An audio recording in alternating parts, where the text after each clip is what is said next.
How's it going, everyone? Welcome back to the Black Metal Rebellion. I'm your host, Jesse Morgan, and since my Xbox Live is being a complete and utter asshat and won't allow me to connect for some reason, and allow me to finish my Kevin Smith's 20-minute documentary on how he got almost hired to do a Superman movie, I figured I might as well do that punk update that I said I was going to do, and not a better time anyways, because I ended up getting two more punk CDs that I wasn't expecting to get on top of the ones that I already didn't expect to get. So, hooray for that. Where should we start? Alright, first we shall start with this. This is Pennywise with Unknown Road, their, I believe, second album, maybe third. I think it's the second one though. It's pretty good. Probably one of the better albums they had in the early days. Full Circle was really good as well, but I for some reason wasn't expecting Unknown Road to be as good as it was. Some of the riffs in this is pretty sweet, beyond just kind of like their normal riffs that they have that were already pretty good. And the vocals, well, if you've heard one Pennywise song, you pretty much got the idea. He doesn't really change it up too much. I like the blue on the disc there. And then the really old school Pennywise logo that doesn't look like that anymore, that's for sure. It's pretty neat. Can't think of any songs specifically that were really like outstanding beyond the other ones, but like every song in this has at least one or two riffs that are just like damn good for punk stuff. So yeah, check out The Unknown Road by Pennywise. Especially if you've only heard like newer Pennywise stuff, give the early stuff a listen for sure. Next is some more Casualties that gladly got to pick up. This is stuff that was before For the Punks. This is the early years, 1990 to 95. I'm not sure if they had a different vocalist back then, or if he just didn't sound a certain way. I think maybe one of their first EPs or demos, which is included on this, has maybe a different singer, maybe not. He just maybe changed his vocal sound over the years, but it might not be Jorge, might be some other guy, or George. Is it Jorge or George? I don't know how to say his name. I haven't heard anyone else pronounce it, so. But yeah, it's all right stuff. There's some good stuff on here. There's some not so great stuff on here.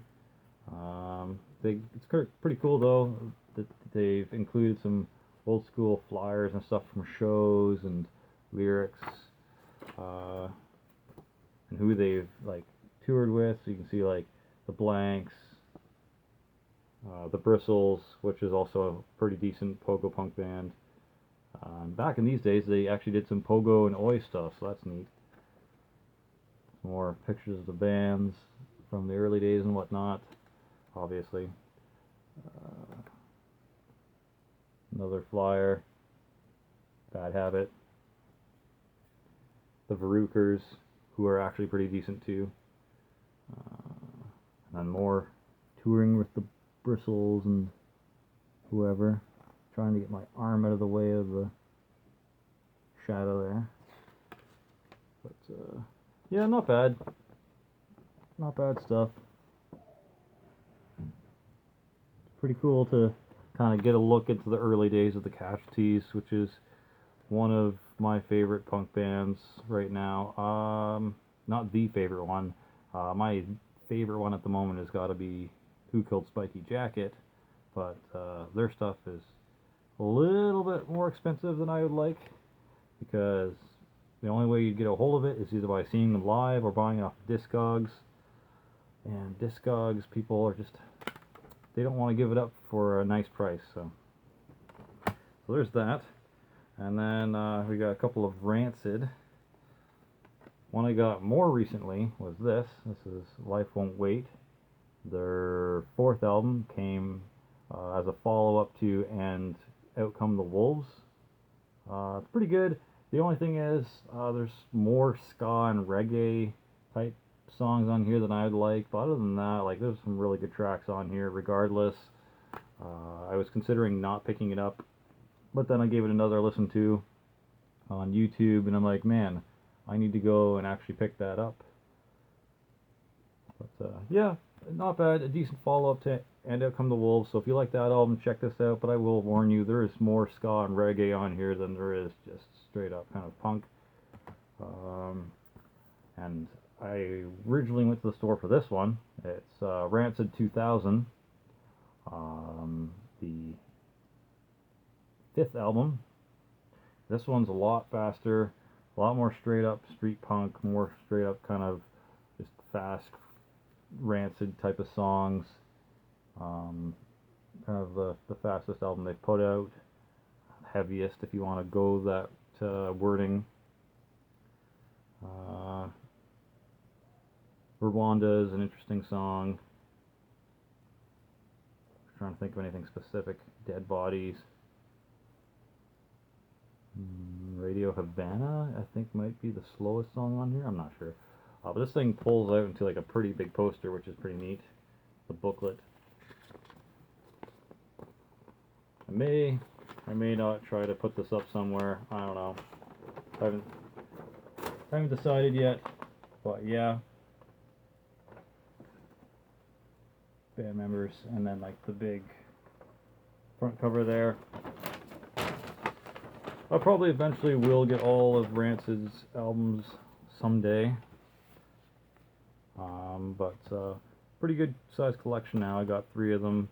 I still want to get the first self-titled, Let's Go, and then eventually make my way up to like Let the Dominoes Fall and Indestructible and stuff like that, and Troublemaker.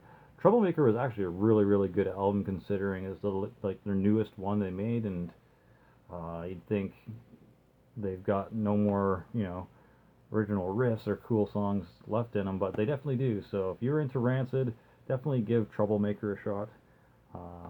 These are just classic Rancid, so you should probably already have heard them.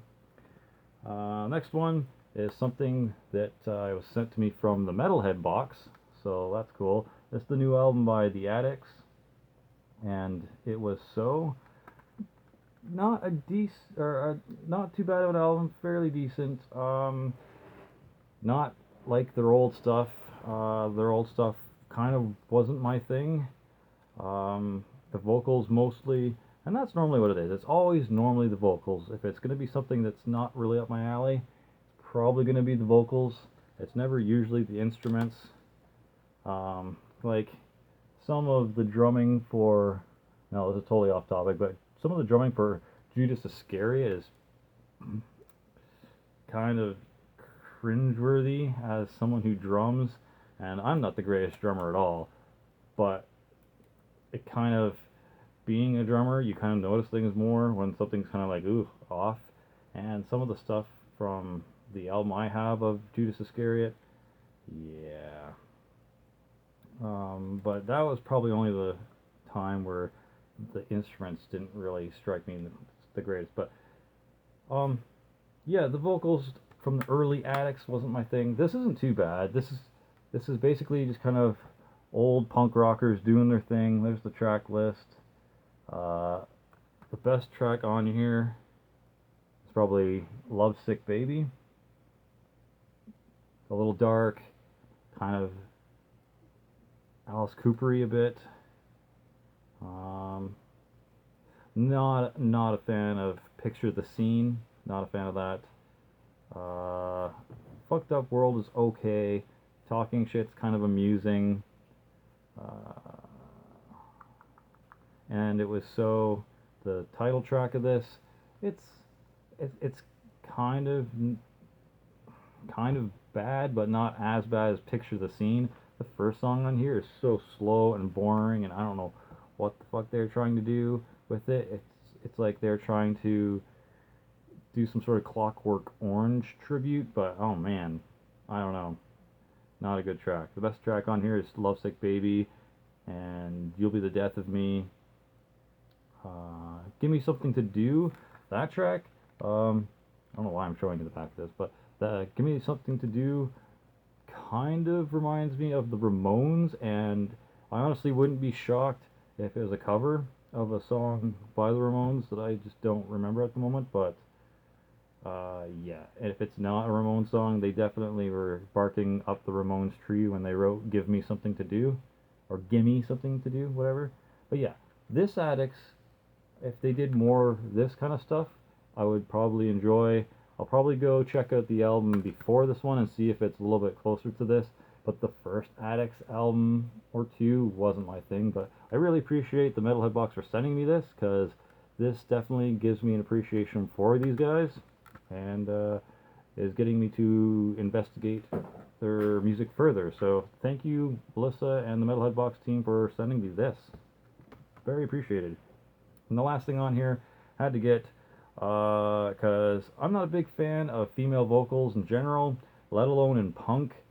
So the Distillers' first album, I had to get because it's one of the very, very few punk female-led bands that I can stand and enjoy. Actually, I really enjoy her vocals on this. It's pretty unique. It's not really nasally and or annoying or just off-putting, which I find a lot of female punk vocals to be, or like Riot Girl style. I just I don't know why.